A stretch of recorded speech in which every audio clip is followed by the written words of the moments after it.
Good evening, everyone. Can folks hear me? Including consulting team. Good evening, everyone. Yeah, so welcome. It's been a little while since we met as a larger group, so we're happy that you all still care and are still here.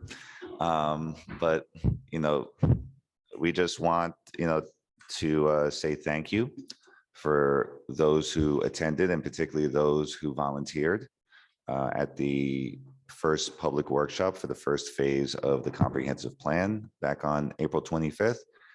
It was a successful workshop. There was a lot of good energy in the room. There was a lot of great ideas, and we got some good press on it. News 12 carried it. I had some folks reaching out to me about it, so we're pretty excited to be in the place where we are right now, and that's making a lot of progress towards adopting, completing and adopting the first phase of the comprehensive plan. So with respect to everyone here and on Zoom, I'm not going to do a lot of talking. I'm going to turn it over to the consultant team, but I'd like the consultant team to introduce themselves just in case there's some folks that are not familiar with everyone here. Thank you, James. Hi, everyone. I'm sure everyone's seen my face quite a bit. Oh, there's that too. Maybe I'll use this.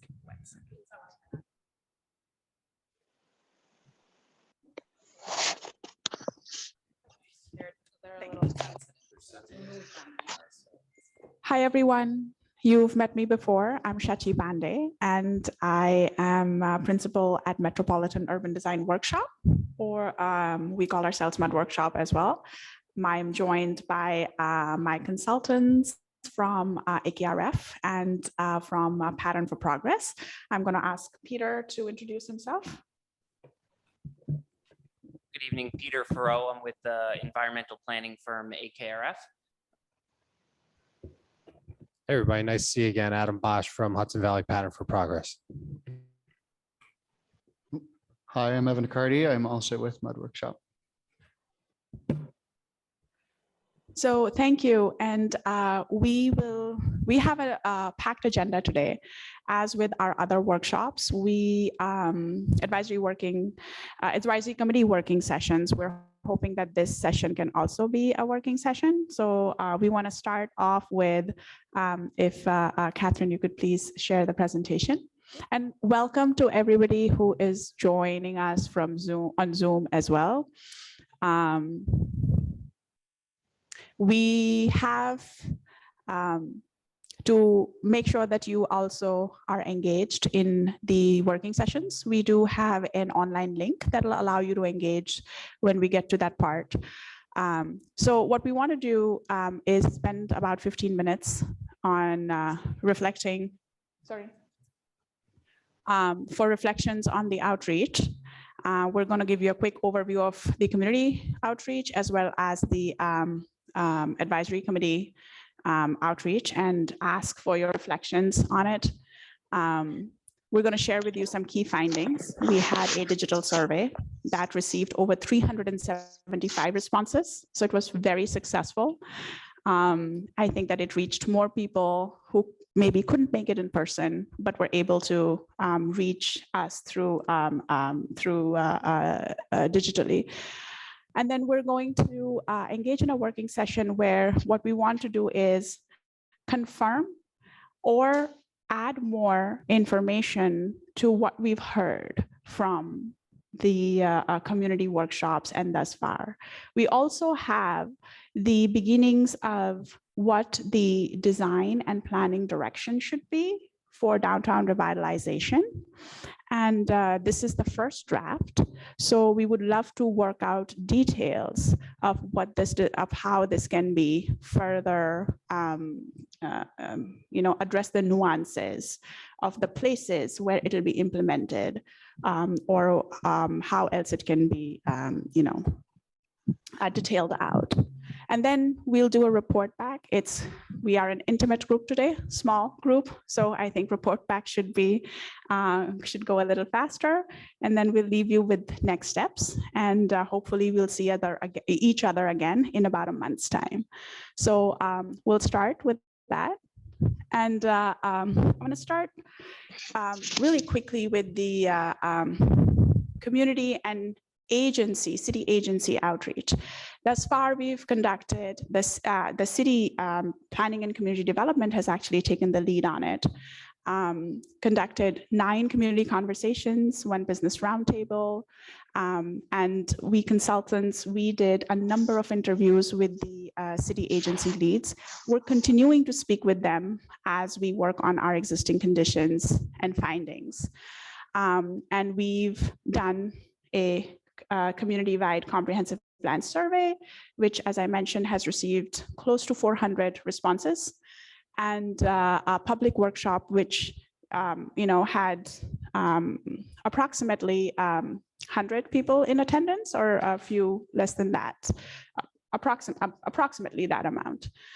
So I'd like to pause here and maybe invite 1 or 2 participants, and there'll be time to talk more at the end, but just for now, invite 1 or 2 participants to let us know what aspects of these events were successful, the ones at least that you were able to participate in, and how can we improve them further. So anybody who wants to add their feedback?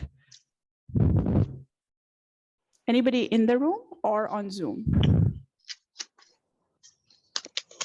I'd like to share some feedback, Janice Richardson. So I attended the one at the Boys and Girls Club, and I thought that that was really beneficial.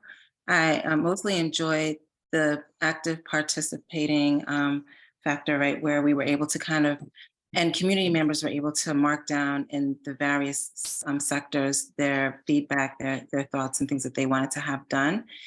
And I mean, it was a very spirited night, and in terms of engagement and people kind of sharing what was most important to them. So I thought that that was really, I really enjoyed that. Thank you. And hi, my name's Amelia. I also want to speak on the event at the Boys and Girls Club. I like the fact that it was small group work. I think that community members felt more comfortable sharing their thoughts in a more intimate setting rather than a large formal space. thank you so much, Amelia. And I think there's another aspect to the engagement as well. Could we move to the next slide? Oh, Evelyn, you had a comment? Sorry, I didn't see that. No problem. Apologies. My name is Evelyn Feldman. Unfortunately, I wasn't able to participate in the last workshop at the Boys and Girls Club. I participated in several community conversations. I enjoyed very much to see the community engaged when they were prompted a few questions. By the time we got to that point, it was a long introduction, and that interactive moment was for me too short. It was not enough time to really jot down what came in at the table and then synchronize or summarize really quickly.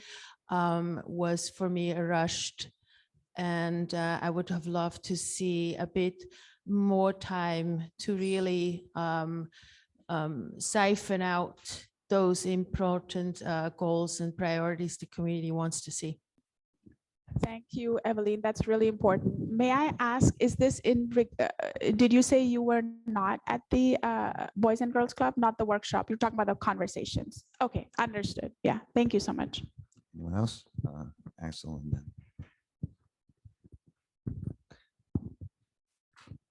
Hi, Axel Lieberman. I just wonder, I'm always somebody who criticizes when things are not being done right. And in this instance, I actually want to say that this is, for all the things that I've seen in Mount Vernon, is most probably the most comprehensive outreach that I have ever seen, right? And you guys don't really control how many people participate all the time, but I've been to a number of meetings, right? And often what happens is that you go there and it's always the same people. And with this one, it wasn't like that, right? You could go to different meetings and there were always fresh people, always fresh voices. So in terms of outreach, that's the best thing I've ever seen in Mount Vernon with any project that I've ever seen. Wow, that's high praise. Thank you. Wendy? Wendy Ball, Atapo. Just feedback I got from people that I know who are interested in Mount Vernon, but not necessarily on all these email lists, like, you know, the City of Mount Vernon email list and the comprehensive plan email list. They wish they had seen signs around the town, you know, some, I guess they're like lawn signs that people put in, you know, sort of by the roundabout and Hartley Park and those kinds of things. So I guess some sort of non-digital form of signage about the comprehensive plan for the future might be an addition. That is very valuable comment. Thank you. I'm hoping to see, excuse me, I'm hoping to see, since we have the summer months, maybe 1 or 2 be outside in the community, you know, bring it to the people, you know, something to think about. Thank you, Ms. Mack. We do table at events. So we try to do that, but maybe something a little more interactive and engaging. Anyone else or anyone on Zoom? Oh, sorry.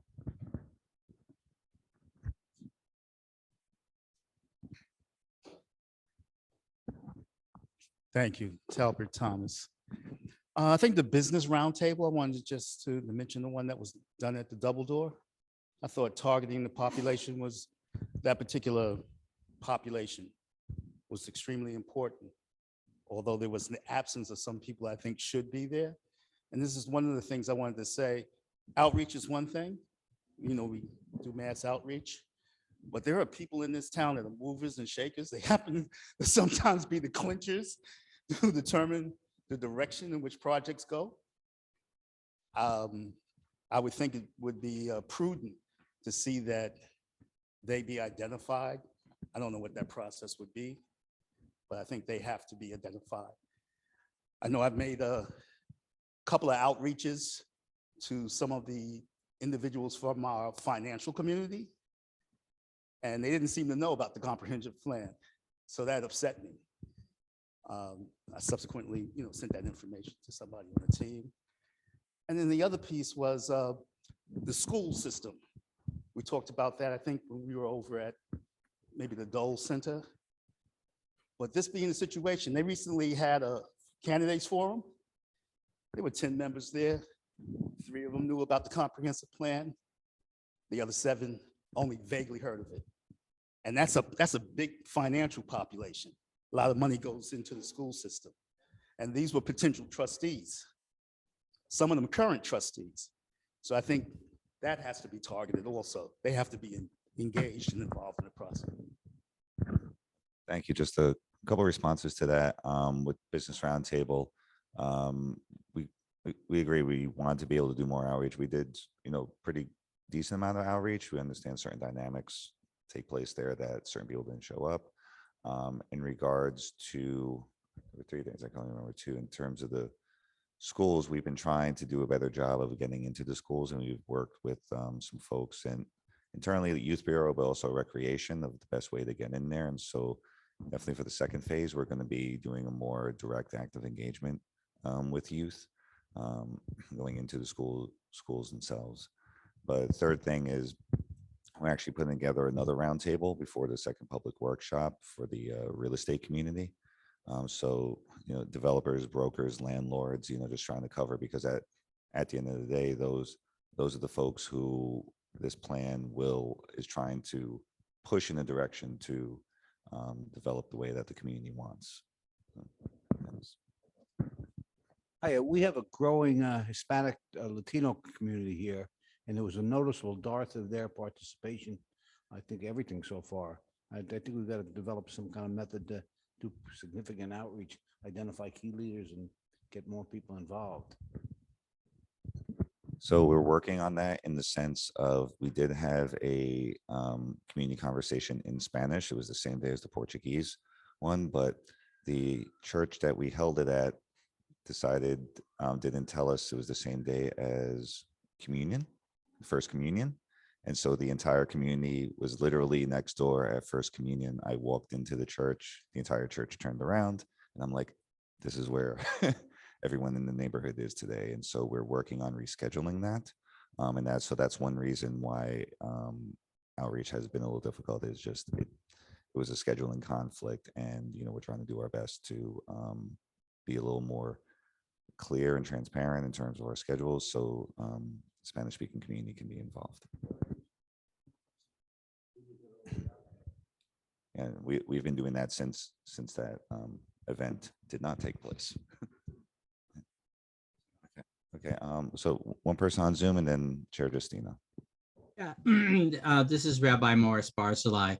I was able to attend at least part of the first meeting at the Dole Center, and then the meeting at the Riverside Memorial Chapels, and I was also at the one at the workshop at the Boys and Girls Club, more as a observer and anything. I was wondering, do we have any statistics? I know there were sign-in sheets of number of people who signed in, or how many have overlapped. Do we have a sense of how many different people? I mean, we listed community conversations and all of those things, but do we have any sense? Do we think we've reached 600 people, 800 people, 500 people, and do we have a goal in mind? Yeah, in terms of 300 across community conversations, and we were probably staff included, we were over 90 at the public workshop in terms of unique residents, and including staff who live here. We had close to 80 there, so we're upwards of 400 right now in terms of bodies who have attended our our outreach. Yeah, I mean, and 400 took the survey. Right. I mean, the events that I've attended have been, I thought, positive, but as you say, we have to try to figure out how to increase the numbers, and it's not easy. I know that. I had a few members from my congregation participate, but not very many. No, agreed. And I think phase 2, we will see more, because we're actually doing a deeper dive into the neighborhoods and talking about issues within each residential neighborhood. Thank you. Mike Justino. So just a couple of things, an observation about attendance. I think, I think it would be better if we could get more people, but I know how difficult that is. And I've spoken to many people that are aware of it, but just don't seem to attend. And I think that once there's something that's put out that is a little more concrete, where they can see the direction that this plan is going in, that hopefully that will excite the community to come out and speak up in regards to something that they can see and feel, or not feel, but see how it's forming. The other question I had was, Mount Vernon Avenue is a gateway from Yonkers into Mount Vernon, pretty blighted area. Clearly, I mean, there was a fire just recently, but I'm just wondering where that's fitting in, and I know it's disconnected from downtown, but should that not be an early liar in a phase, in the early phase, or, but I think it needs some special attention. Yeah, 2 things. In terms of, I agree with you. It's easier, and this is not a knock, it's easier for people to react to something than to help formulate it, because, they may not know, what the potential is. And if they see something, a potential, they may not like that potential, then they can react to it. In terms of Mount Vernon Avenue, I mean, that's something we had discussed, whether or not we want to engage Mount Vernon West train station area right away. And we had, I don't want to say declined, but opted not to, because the fact that a Transorient Development District was created a few years ago, and you can develop on that. And at higher densities and higher levels. And while we're seeing some investment there, what we're feeling is it's kind of, we're observing it's like you first, no, you first. And so they're waiting, 2 buildings have gone up. There's at least two more developments in the pipeline. I think it's a wait and see approach for a lot of folks, unfortunately. But I understand your concern and urgency. But one more, Ms. Curtis, and then we'll move on to the next section. Yes, thank you. Yeah, I wonder if you could talk a bit more about engaging the downtown merchants. I was in the business roundtable and was really dismayed that given that we have a Downtown Merchants Association and a Chamber of Commerce, that we didn't have better attendance. Are you getting any feedback about why?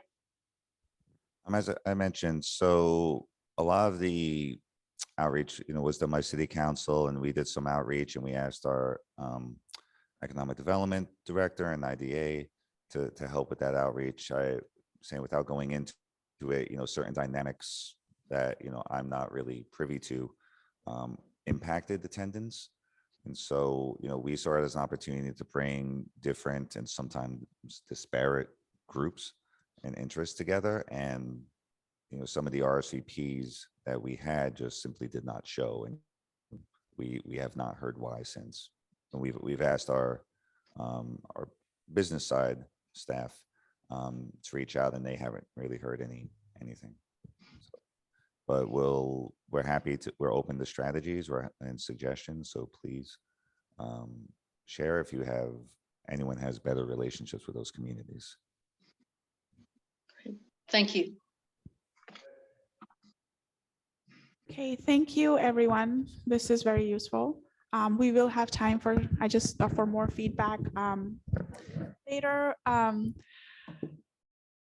I want to move on to the advisory committee outreach. And before diving into what we've done for that, I want to give a big shout out to all of the advisory committee members who worked with us to facilitate the public workshops. So big round of applause to Precious, Wendy, Marlene, Dennis, Erica, and Amelia. Thank you so much for your participation. Having you guys at the public workshop really, really, drew people to these workstations and helped them get comfortable in the conversations. And it was really great to see you all, engage in conversation. So with that, I also want to request that, and it's a great point about putting signage up in and around Mount Vernon. So I would like to request the advisory committee to continue to spread the word with whoever they know. If you think that having flyers would help, then we can create, there are already digital flyers for upcoming events on the website. The website is an active, always being actively updated. So if you ever feel like you need some information or on a community conversation or just details about the next event, the website, we continuously, try to update the website with whatever information we can make available publicly. So please refer to that. Additionally, I think that even if the signage is maybe 11 by 17, it's a great idea now that we're getting into downtown revitalization. We could have them on the walls, like businesses, when they're open, they could have that up and on their windows so people know more about it. So point well taken, and ways to advertise it, not just digitally, but in other ways. So I want to just move on to the advisory committee outreach that we've had since we started the process. We did 6 working sessions with you. This is the second advisory committee meeting, and this will also be a working session. The first one was really more introductory. And those 6 working sessions were regarding public and open space, mobility and transportation, 2 sessions regarding downtown revitalization, because that's something everybody wanted to participate in. People wanted to, there was I think a lot of people wanted to participate in that session. So we had 2 sessions. So we could host everyone for that. Housing and then economic development. And then I think not everybody could make it to all the sessions, so we followed up with digital forms and created maps for the working sessions that we used, and requested people to provide feedback as much on maps or just through Google Forms on the prompts. I would love your feedback on any ways that we can increase participation, or we can make this process of getting feedback from you more seamless, whether it is in person or digitally. So any thoughts on that from any of you to increase participation from the advisory committee, or sure?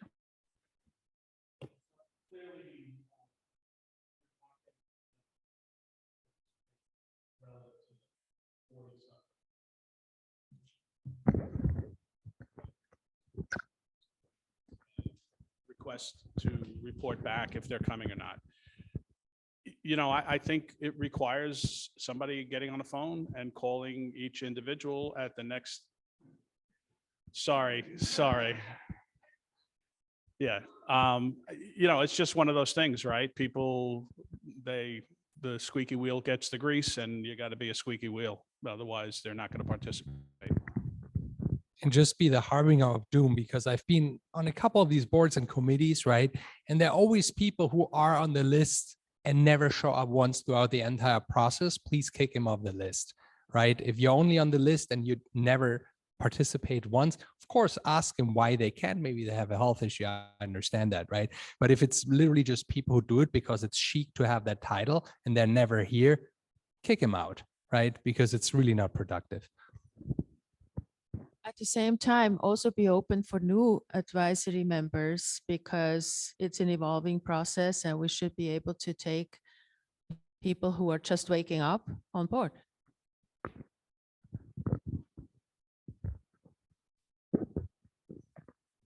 I remember, oh God, it's been several years that there was a list here in the city. I don't know if it's in the city clerk's office, but with all the associations in Mount Vernon. I used to be the president of a association in, my community here. And I don't know if that list still exists. And, you have so many associations here in the city of Mount Vernon. I think we should, contact, who's president and who's involved in their communities and, get them involved. Thank you.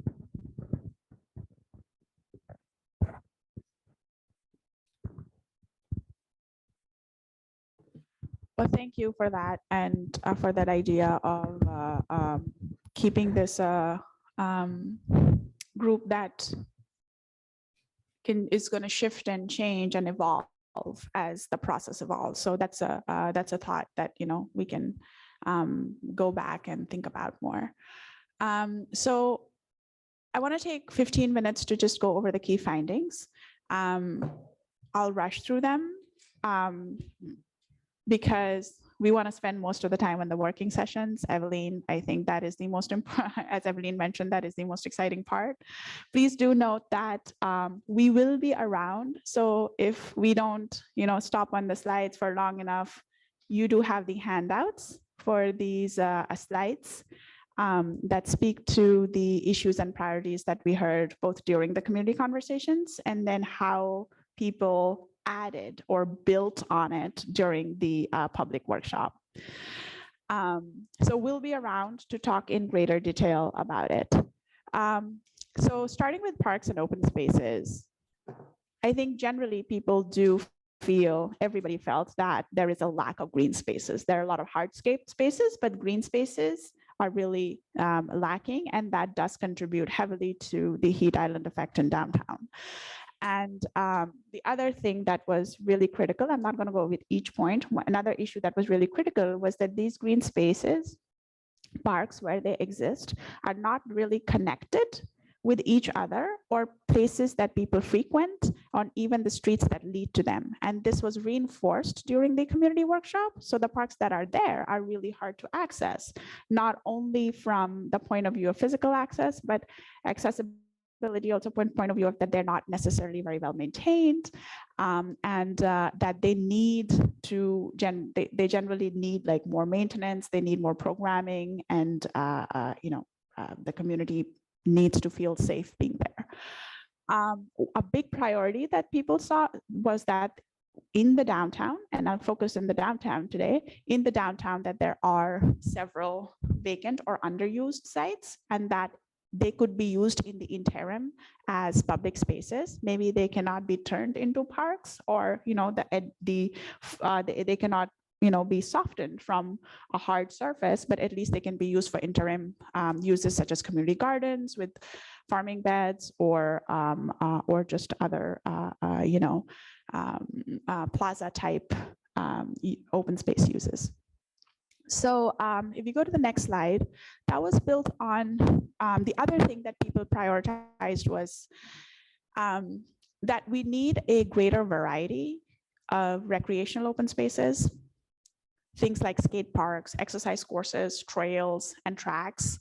And that really what should be prioritized is the maintenance, safety, and accessibility of our parks and open spaces.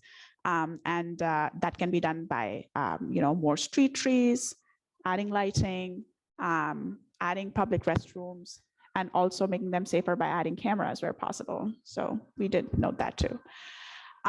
With regards to the mobility and transportation,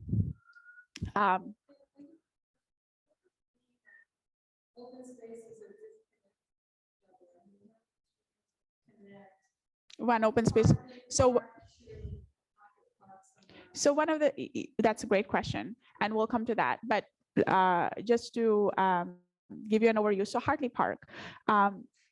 If it is hard to get to Hartley Park from, say, another place that is further down south, say on East First, say there was a pocket park on East First, and you want to just be able to enjoy your lunch in that little pocket park, but be able to walk in the evening to, meet your friends at Hartley Park, the streetscape on Gramerton Avenue would then act as a connector. And that streetscape on Gramerton Avenue is not just for cars then, but that it should have enough space for pedestrians and trees so that it feels more, like a network of open spaces that you can go from one to another. Sure. So mobility and transportation, I think there's definitely the Metro North tracks that divides as well as disconnect the city. So it's both, sort of socioeconomic as well as literally physically. And that was a big thing that people brought up at the community conversations, and I think that was reinforced at the public workshop as well. But then I think one of the and you'll see that in the survey, one of the greatest things about Mount Vernon is that it has just such a rich public transportation network, but that public transportation is not as well used because there are not enough last mile options for people to get from their homes to get to the train stations, and also just traveling within the city isn't there aren't as many options other than cars. So those were the two big issues that came up during the community conversations, and I think that people really wanted to look at how to strengthen the regional transit networks and think about streetscapes for all modes of transportation, as well as reevaluate parking requirements in the downtown specifically, because there is parking in the downtown, but it is not necessarily used as well because of maintenance, because of lighting and things like that. So, and that was something that was reinforced in the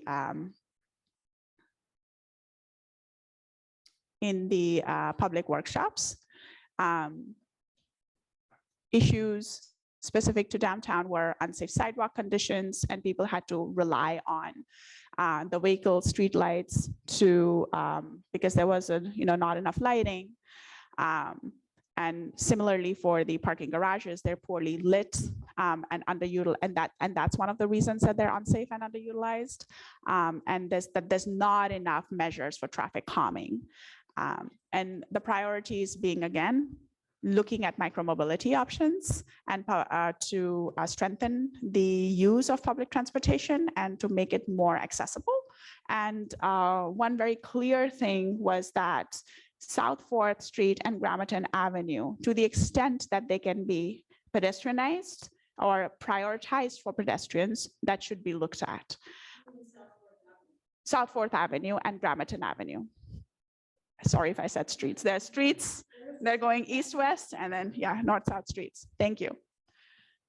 I want to, okay, downtown revitalization. Now, downtown does really have a very high vacancy, as some of business vacancy, as some of you heard who attended the business roundtable, that there's 30% vacancy for businesses. So that is pretty high for downtown. But some of the reasons for that really is that the buildings are in a state of disrepair. The look, feel, and the experience of the city isn't, what everybody would want downtown to be. And there are certain issues regarding that, right? And I mean, the zoning does not allow for mixed uses.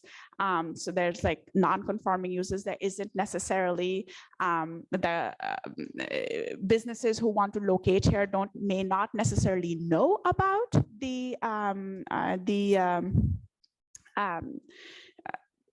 resources that they have in order to locate here. So some of the priorities for downtown that we heard in the community conversations was that definitely want to have more uniformity in the urban design and the planning guidelines so that there can be, as well as be able to revisit zoning regulations and look at the downtown corridor, streetscapes, and look at the downtown corridor in a way that that there is improvement to the streetscapes, to the storefronts, what they look like, what the feel is, but at the same time, what type of support there is for the businesses so that they can, maybe stay open and available to their customers at all times, because that is something that we heard. We will come to the okay. And I heard at a couple of our meetings was the comments that perhaps 4th Avenue from 1st to 2nd or 1st to 3rd should be pedestrian only. So I don't see that on there. And I know it was mentioned a couple of times. It wasn't just a passing comment. That is a comment that South 4th Avenue from East 1st to East 2nd should be pedestrian only. That's something we heard. And we've actually noted it. That we've noted here that we reimagine Gramerton and South 4th Avenue avenues as pedestrian prioritized streets, but you'll see on the maps today that we've actually marked that as a pedestrian street, which is something that people brought up over and over again. So that one block stretch, and it's marked on the map that we'll be interacting with during our working sessions. It is something that was a little bit, we had 50-50 feedback on that. Some people thought that making it pedestrian only was not something that was preferred for reasons that they would like cars to park right next to their stores. But then others thought very strongly that that block should be completely pedestrianized. So you're right about that. On the next slide, I think the other things that were reinforced, these are some things that we spoke about, that storefronts and sidewalks are unkept and not inviting for pedestrians. And so again, this calls for how can we think about improving these, the look and feel of downtown? What are the resources that we can tap into for improving these places? And also really looking at the traffic and moving the traffic away from this retail corridor and the core of downtown, which everybody thought to be Gramerton Avenue from Hartley Park to East First, and South Fourth Avenue from East First to to 3rd Street, I'd say. I want to also invite, sure, go ahead.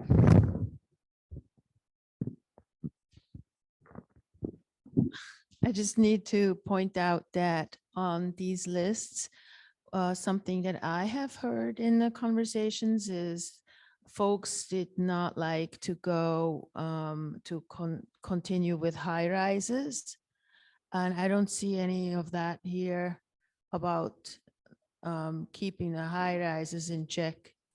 Yeah, and I think that we received some feedback on that, and we will get to a working session on where people mentioned we should limit density and where people did mention they should have high rises. And we don't know what high rise actually, what that means, but we do have a map again. And so we're still going over the findings and we'll get to that. I want to invite, okay. Can I just say, what I heard at the workshop and just in conversation with people is a public safety issue on 4th Avenue is really a strong problem and must be addressed for anybody to want to go there, no matter what happens with the buildings. And then a second issue is, do we know if most of the buildings are in the hands of big commercial, are they concentrated in the hands of commercial real estate companies like Friedland, or are they like mom and pop held buildings? Because that would affect the ability to do some, the rezoning and to make suggestions and work with these businesses. Because if they're big, if 2 people own 90% of the properties, then it changes the dynamics of things. Just to address both comments, I'll address this one first. We're still getting an assessment of that. I know along Gramerton, South Fourth in particular, it's just a handful of the same owners. And, these owners have been in the community for decades. And so it's not necessarily the, larger name companies, even though some are beginning to come in and other outside interests have been coming in to buy up various properties, commercial, residential, industrial. But from our conversations, our understanding is that it's a small collection of people who own these buildings along the corridor, and they collect their rent. It's vacant, they get their tax write-off and don't have much of incentive to improve that. It's one reason why we're updating the South Fourth Avenue corridor plan from that was initially done in 2017. We've been working with LISC and identified Westchester Community College as a partner on that. So it's in their hands now in terms of, doing the outreach and, initiating beautification efforts along there.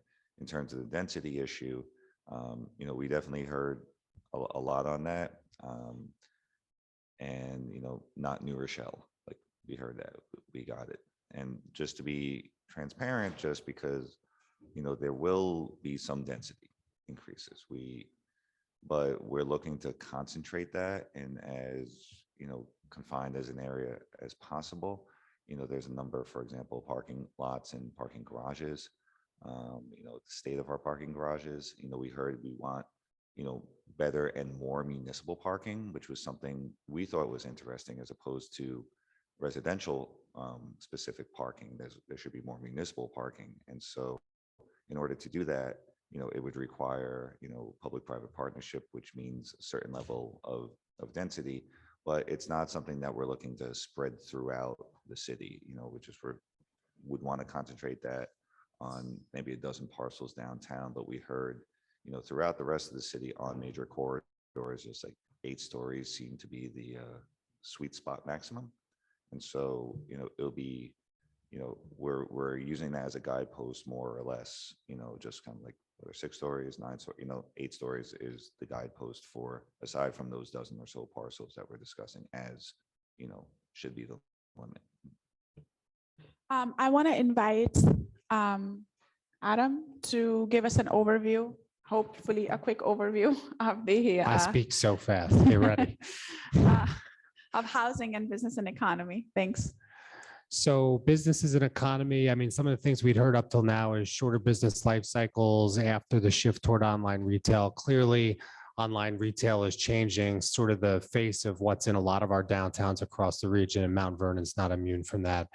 Limited support for existing businesses and entrepreneurs in the city, increase in people working from home and limited co-working spaces. We showed you some of the data that indicated, you have a pretty substantial population of folks who are working from home in Mount Vernon. You also have a really substantial population of folks who either walk or use mass transit to work, way higher than most communities that we work in. Broadband connectivity is not uniform everywhere. Protecting and preserving areas catering to manufacturing and industrial uses is something we heard, considering a comprehensive retail strategy to attract a diverse mix of businesses, reforming obsolete zoning regulations that are restrictive for 21st century industries and typologies. So for instance, it's pretty rare in the downtown that there's not a lot of mixed use, and it actually holds your downtown back from doing certain things that you'd like to see in the downtown, because the income for those buildings is really constrained to whatever you have on the first floor. And that stands out as being pretty unusual for downtowns like yours. City identity and perception, low spending capacity needs to be revamped to attract businesses. Someone had mentioned in one of our meetings, it might have been you. Support for church. Yeah, I know. I went and listen. You need to turn that around, right? Let's go to what we heard from the forum itself. Next slide. So, a lot of these things were sort of underscored at the forum as well. Businesses don't have enough customers to keep regular store hours. Again, we're seeing that sort of thing in a lot of downtowns across the region. Quality of commercial space and high rent prompt businesses to relocate to nearby communities. Negative perception of Mount Downtown, which impacts its businesses, right? You got to get over the perception issue. Excessive number of dollar stores. So in other words, right, there's not like the offerings in downtown, there's a lot of the same stuff, right? So you'd like to just diversify the offerings, right? More industries that promote apprenticeships and vocational skills, right? You've got a community college in town. You want to make sure that people can learn those vocations, stay here to work. You got a pretty darn activated industrial core here, which is great. A lot of cities would kill to try to have that. More restaurants, boutiques, and cafes to attract visitors in, residents, customers in and outside from Mount Vernon. Hosting special events that promote and support local businesses. Create opportunities for collective ownership among business owners. On to the next one, which I believe is housing. Yeah, go ahead.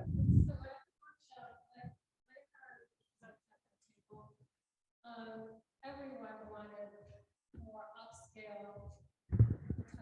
Of course. Sure. They really kept echoing the same thing over and over again. I want, more boutiques and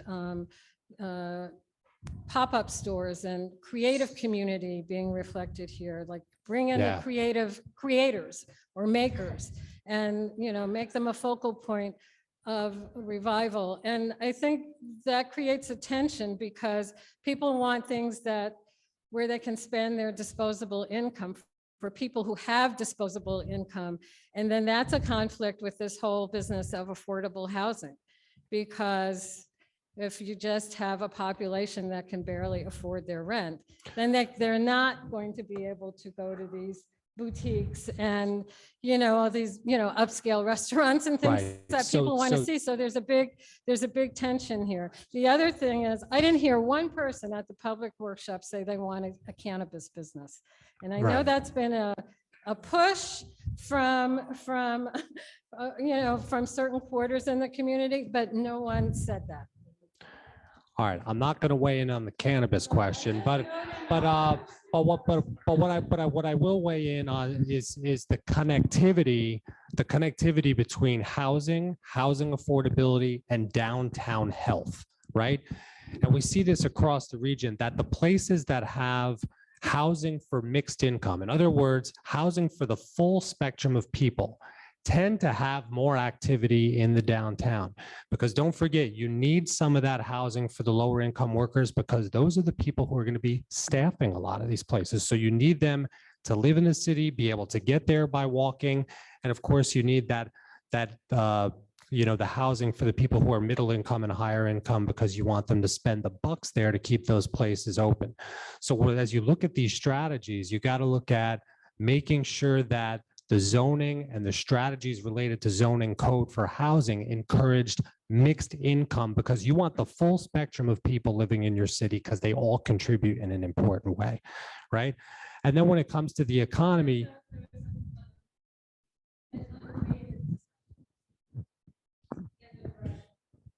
affordable housing. And I think that's Yeah. what people are expressing their concern. yeah, I mean, in the data, it shows you, but it also shows that in the data, what do the people who live amongst you now need, right?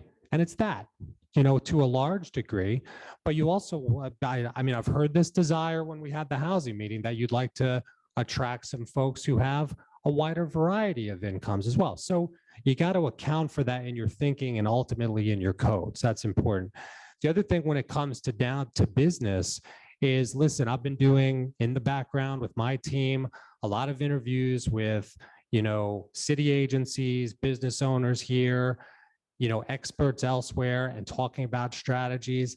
And like one of the things you need to get some of the businesses and boutiques and hired stuff that you're talking about is you need really incisive, smart, well-organized economic development governance.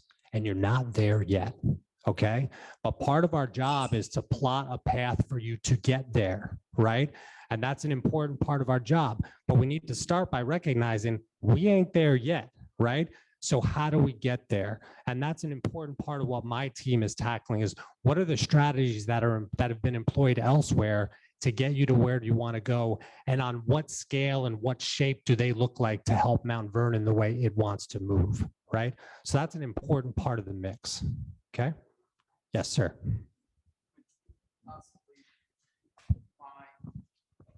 Thank you. Could you possibly define what that looks like when you talk about the creating an atmosphere? I could talk for the next 3 hours about that. Could you give 1 or 2 examples of something that a business would reflect that would be? So it looks different in different places, right? Okay. I've been talking with James and Andrea about going on a tour of some cities that are like yours that have business improvement districts.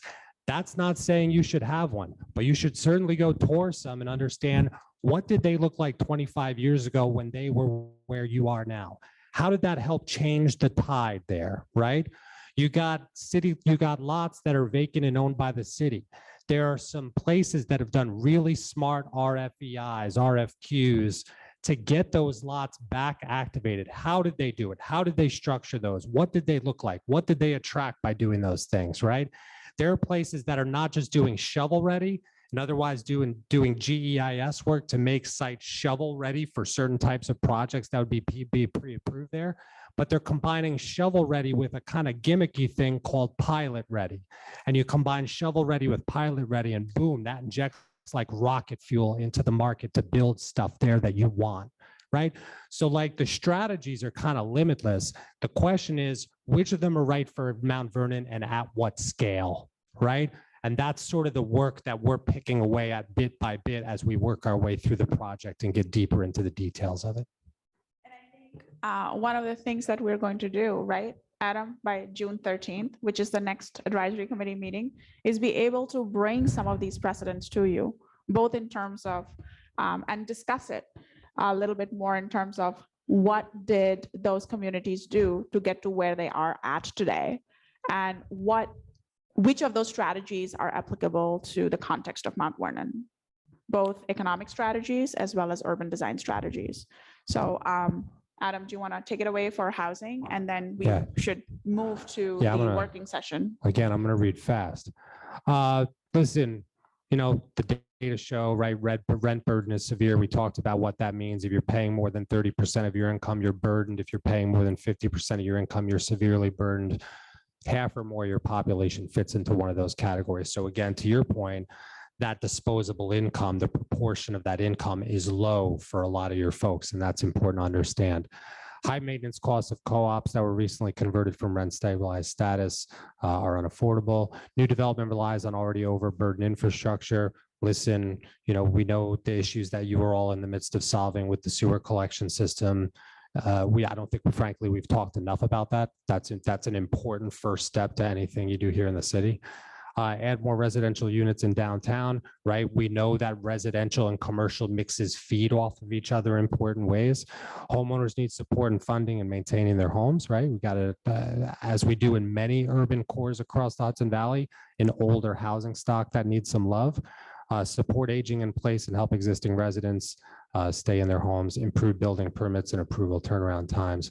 Again, that's something that's pretty ubiquitous, and upzoning in Mount Vernon shouldn't result in displacement. Again, pretty ubiquitous. We want to make sure that progress doesn't result in displacement. That's an important thing to core concept. Next. Oh, that's So, the end. yeah. Good. So I'm going to talk very quickly. There were a total of 40 questions on the digital survey, and approximately 400. About 10 or 15 short of 400 people took the survey. I'm unable to go over all 40 questions, but I want to give a snapshot, and you will have the complete survey results on the website posted shortly. So, no worries, you'll have the full thing. So one of the things is like, why choose Mount Vernon? Why are people choosing to live here? These are the assets that we really want to build up on. They choose to live here first and foremost because they love the diversity of residents, and the access to Metro North is so easy. We've heard this over and over again, that the public transportation makes it so easy for them to live in a place where, they can, city of homes, that's what you recognize yourselves as. And we've heard over and over again that the connectivity to these stations need to be strengthened, that there need to be more amenities by these stations, and potentially also, being able to walk to these stations and not having to take a car or and park there. And also the diversity of residents is something that people said was they loved. What they thought was the greatest strength, as you can see again, it is access to transportation. And so it's been, reinforced again and again through different types of questions. And again, diversity of residents was something that they thought was great, and they want to be able to maintain that. The areas that Mount Vernon has an opportunity to improve. Now, I know that it was worded this way, but that what are the areas where they can improve? But this is something that people chose to move to Mount Vernon for, which is the quality of life. And that is something that we really, really need to get back up. Now, what does that mean? We want to really understand from you today. On to the next slide.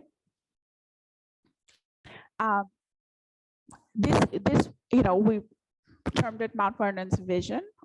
It isn't necessarily a complete vision, but this is the direction that people want to move in.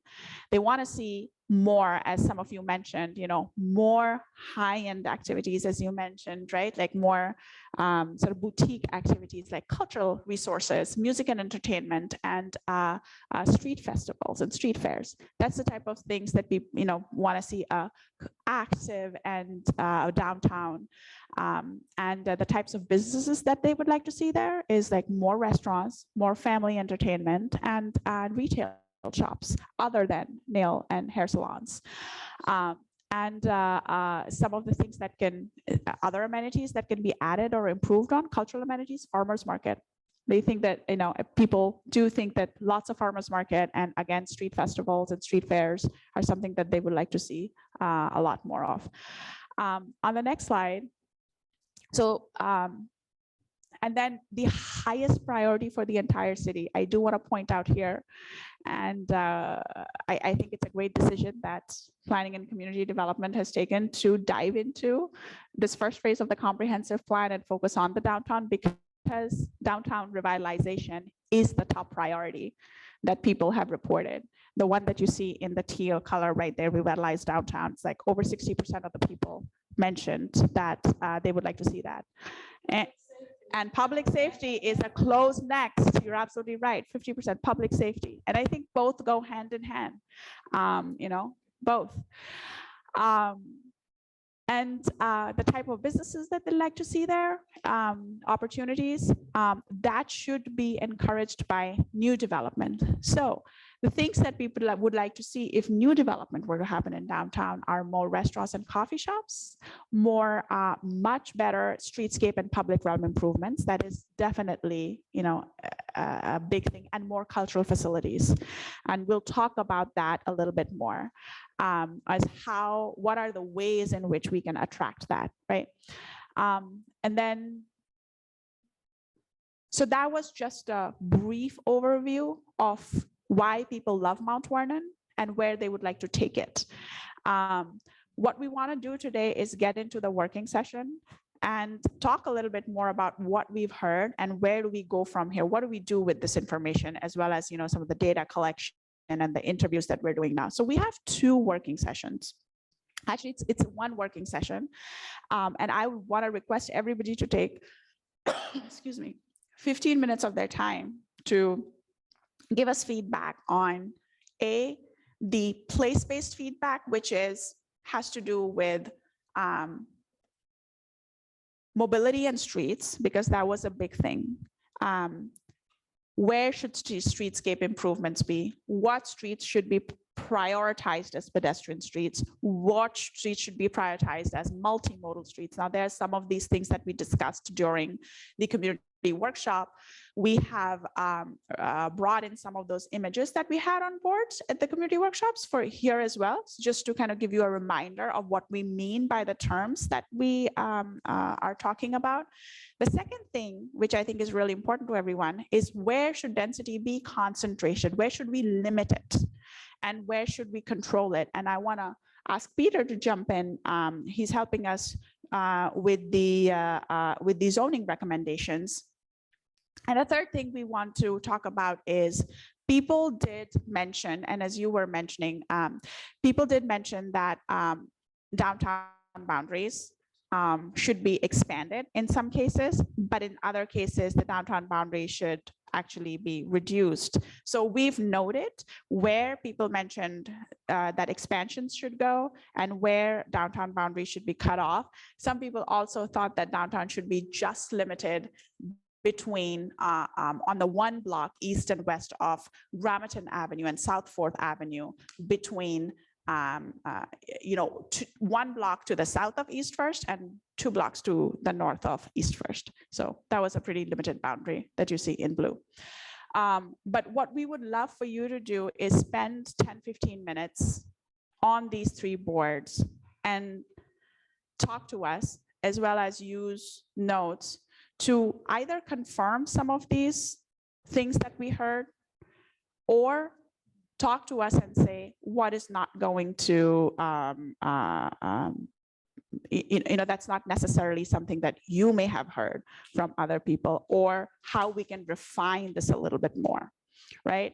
And on the second slide, the second part of the feedback is that we're requesting is that we've come up with a planning and design direction. And we have a set of 9 planning and design direction, or what I want to say, guidelines. These are focused on the downtown. What we've done is that we've taken each one of them and put them up on the wall, on the side wall right there. And what we're asking you to do is talk to us about either adding projects, places, or initiatives that will support these, or if you think that this is not the planning and design direction that we should take, then how should these be modified? Maybe you think that they should not be there at all, but we've done our best to synthesize what we've heard, both in the survey feedback, as the community conversations and the community workshops.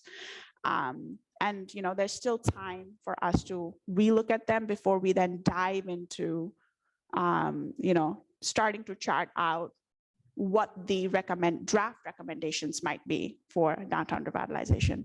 So what I want to do is now invite everybody to please come talk. We'll be posted by these boards, so come talk to us about it. And I'll bring the stationery over to all of us. For those on Zoom, we've created a link with a GDoc and the images of these maps, as well as the 10 guidelines.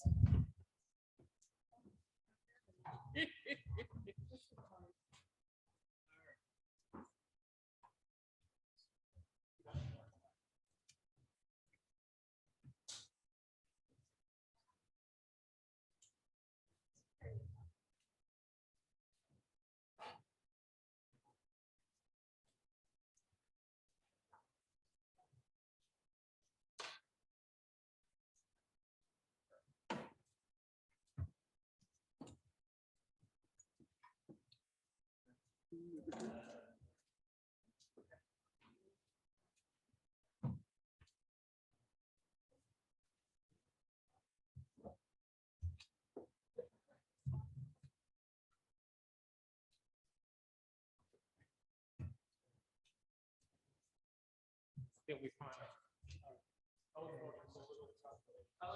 a little tough. Let me grab my notebook real quick.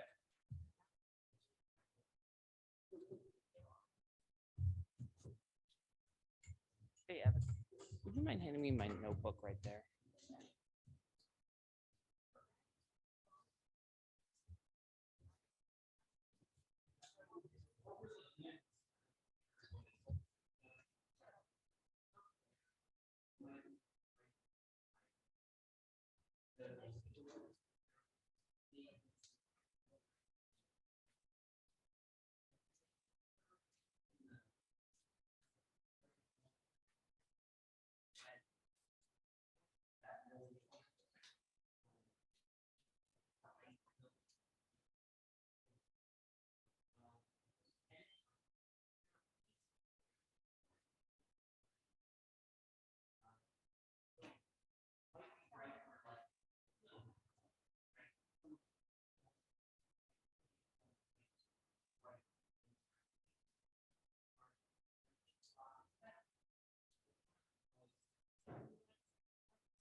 I want to give you.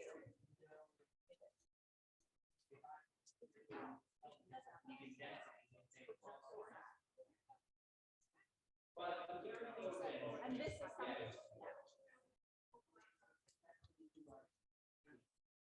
Right. So, you know, I mean, Lincoln. Going all the way to mid-block right there, like it's between Howard and Elm. Right. Is what they think.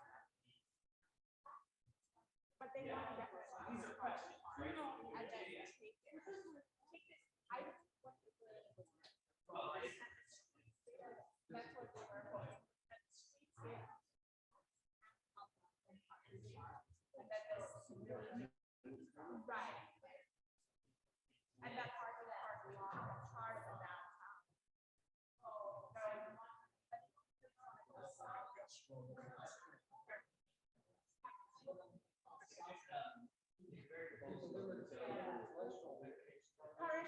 is more than what the city has, you know, proposed for it to, and then it's not space and space.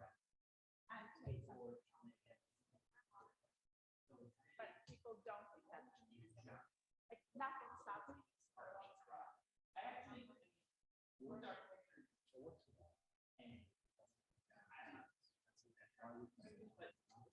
Well, one of the things that one of the things that could happen if there is a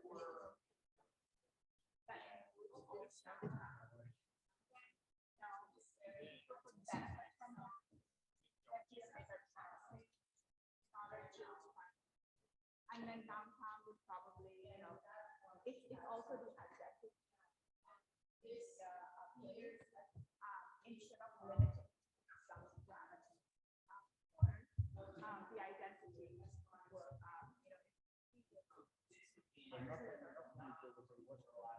not really, no. Linden Avenue is really the stopping point right there. Right, right.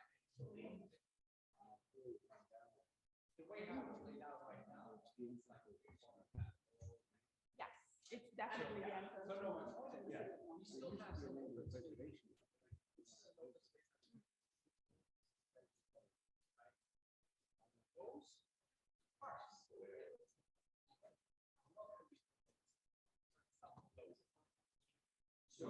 Do you think that this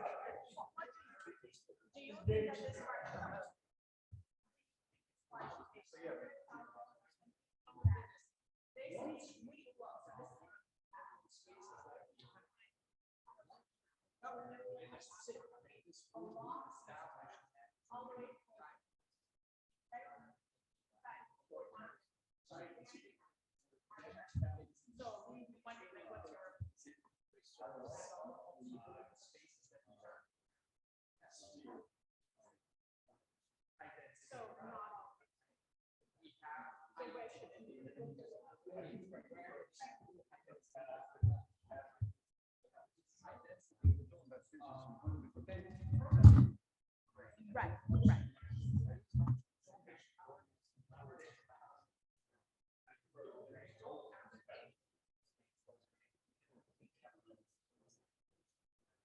Right there.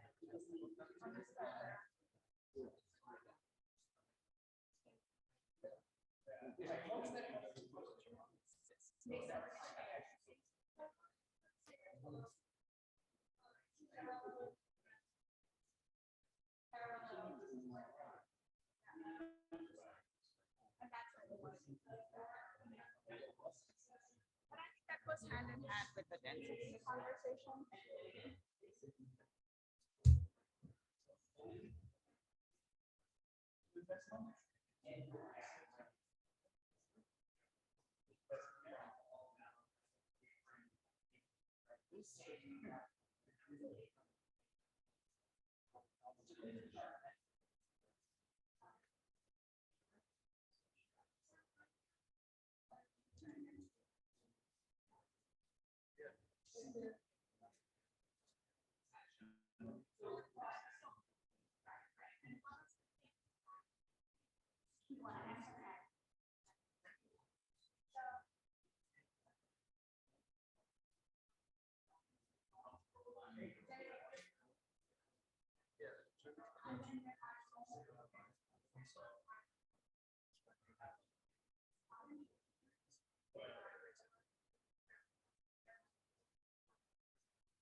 So that's why we moved.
Exactly what we're looking for. We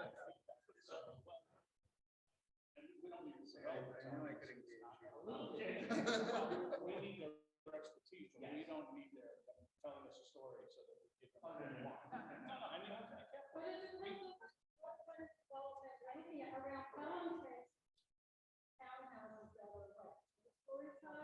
And Tuckahoe is the same thing. no, listen, we can build townhouses 4 to 6 stories. That's the way this city should be. Right. I don't know if, it's feasible economically. I think one of the biggest things is we want the bucket of what we want. We want, like a lot of, these are the things we cannot. The village look to the of the downtown. I'm not saying that. But that's why. But the thing is it economically feasible to build 4 to 8? I'm saying, not saying that it's.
This water is more stories rather than.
Hey, everyone, if we could start.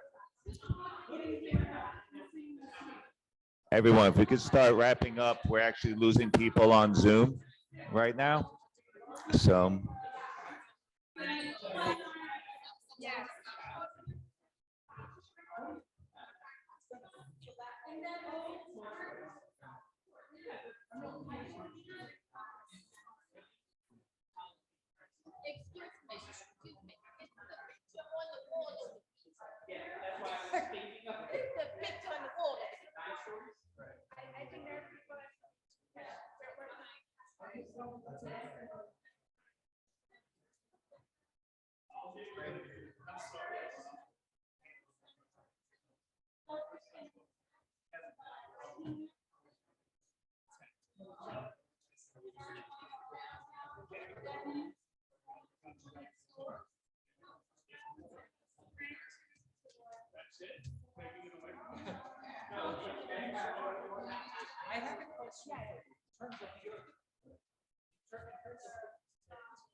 I'm sorry. I'm gonna have to drive by again. Yeah. I think it was reported. We should do a quick report back because I see that some of the people are starting to leave. And I think that the density discussion was the most, everybody was, was the most spirited discussion. Yes, yes. What we can do is we can follow up with the document that is we've shared online with everybody who attended on Zoom. And on that document, we request you to add any, there are prompts on the document. So if you weren't able to get to the planning and urban design guidelines, we request you to please take some time to review those as well. We do hope that we can limit the time period for when the feedback is. So we request that we do it by, is Wednesday a good time? By the end of the day on Wednesday. So yes, today's Thursday. Today is Thursday. Coming Wednesday. I was thinking yes. Yeah, so by coming Wednesday, ACP Maya will, send an email to everybody tomorrow with the link. And we request your feedback by the end of the day, next Wednesday. Well, it will be a document that can be shared with anybody with the link. So please, but it will record, hopefully, your name because you'll have to log into Google Doc. So it will, if it's open, okay. So unfortunately, it doesn't record who has given the feedback, but Listen, that's fine, except if whoever gives feedback, who's, and they've not been to any meeting, I guess you should opinion differently. It's attention, it's analysis, if the opinion is analysis.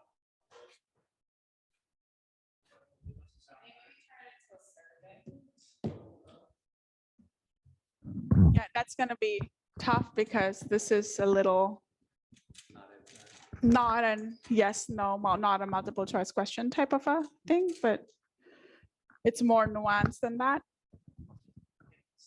Oh, you want me to repeat that un-American statement again? Is that what you're looking?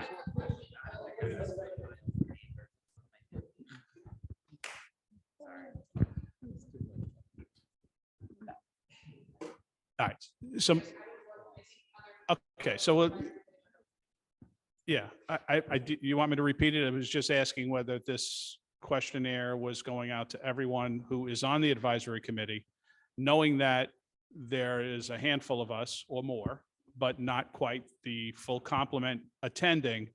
And, you know, their involvement is surely welcome, but my concern always is when somebody does not participate and then does without really much background, I question sometimes the value of that. If it's an opinion, it's an opinion, but I just don't know how, we just don't want people just starting to chime in and they're off base, or if they agree with me, it's fine. We'll take what they say.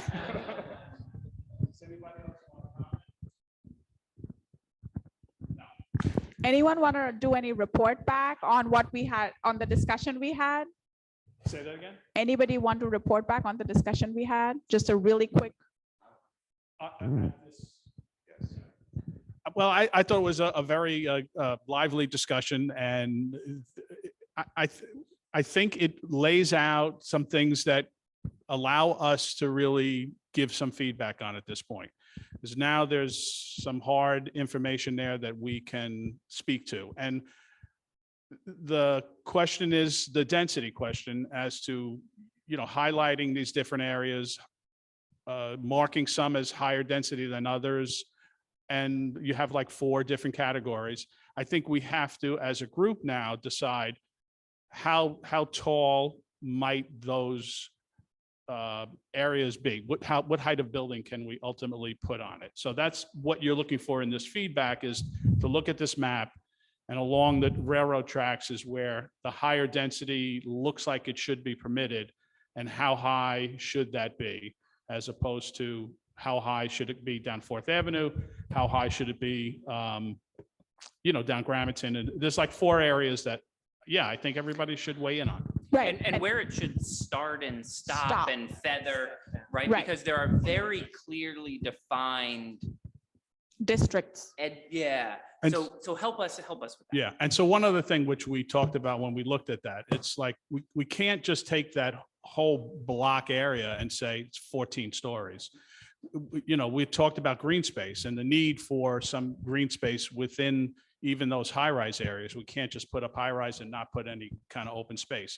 So it's important to kind of somehow incorporate that into the comprehensive plan, and that's Right. what- You want to make sure that you are clearly understanding the trade-offs and that you're getting something in return if you have to go for the density. And And- what are those? and then What so- is that bucket of aspirations that we really Right. want? And then the other thing is the massing of the building clearly is to not have this box that's on the property. Or streets that are always in shadow, or parks that Right. are under shadow. Yeah.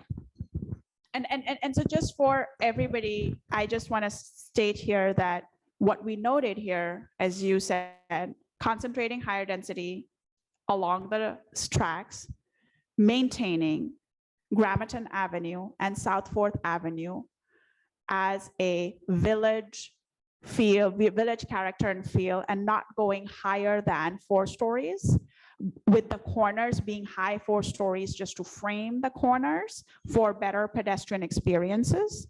And the third, medium density to the east and west of South 4th Avenue. So That would include 3rd Street? going up to 3rd Street, yes. Yeah, including 3rd Street. So that is just the general layout. Yeah.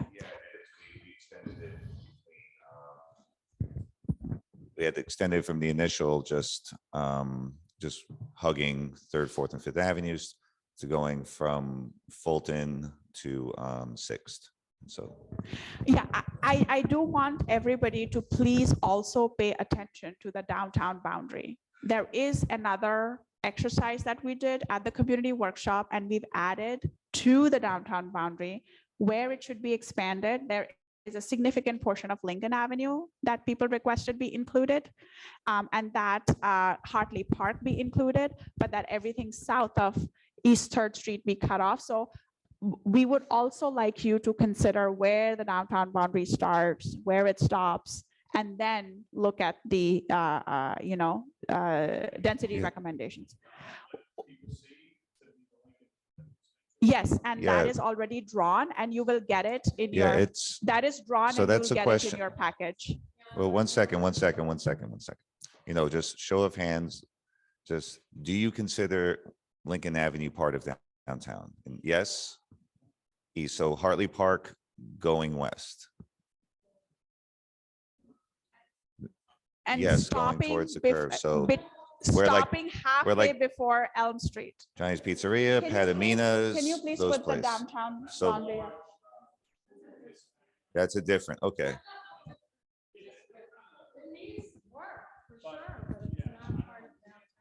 Okay, because that what had been mentioned. And so, okay, up in arms it is. So this. I think the part that is shaded in red along East First, as well as Lincoln Avenue, and the part that hugs Hartley Park, that's the extension that we received from people that it should be expanded there. So show of hands. Those who think that that should be included, and whether Hartley Park should be part of downtown. Yeah,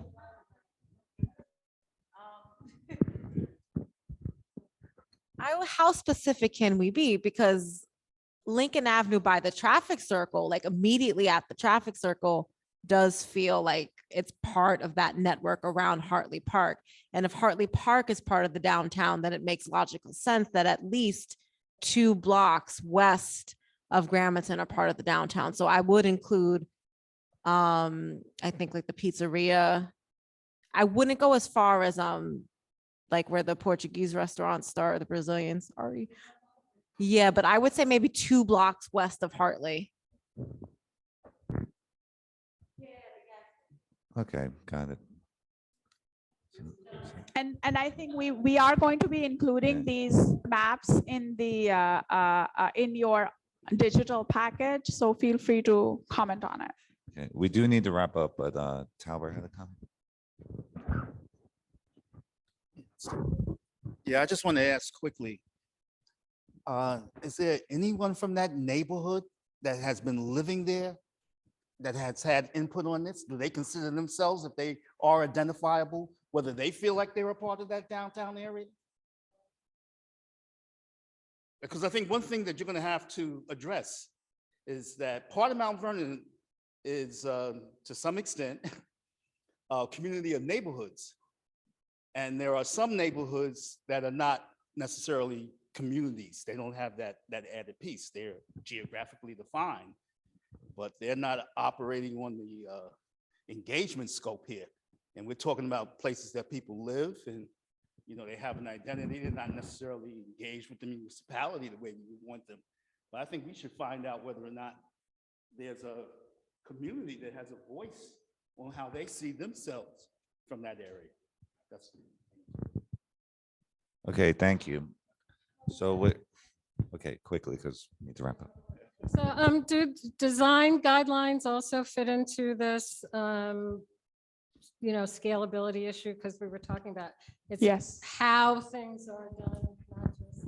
Yeah, design guidelines are a part of this. It's one thing when we met with the consultant team, we said was important. This is the first phase, is pulling some elements. It's not a full comprehensive plan. It's, focused on downtown, and the keys were addressing,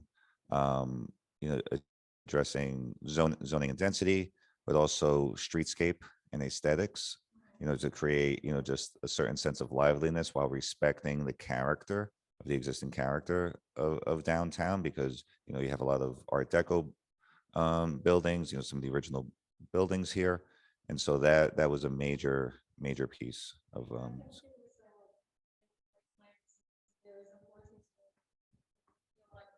multi-story building, so it's how that's done and Yeah, those are like setbacks and side yards and things like that, how where it's just kind of, if we, because the reason, we were talking about opportunities for certain types of density, it's not like because we want to build, but there's certain things like affordability.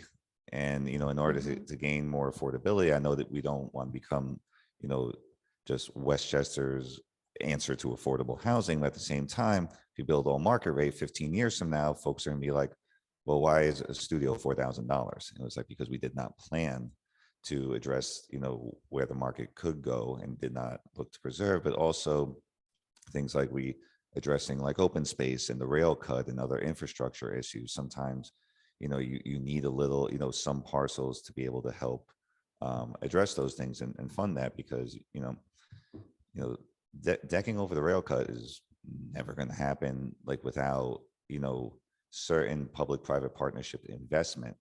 And so that's where we have to start thinking about, like, how do we, if we want to add open space, just certain small areas, just, we need to be creative with and not have it overwhelm. And I said, that's where setbacks, design guidelines, streetscape. Streetscape's extremely important because you build, like we look at Mount Vernon West and the, two towers that have gone up, and just like, where's the retail? Where's the community activity? Where's the street life? It's not really there. And so that's what we have to work on regulating. So we've been a little bit over, but that's okay. Was a really lively discussion. And so as everyone knows here, next public workshop is June 29th.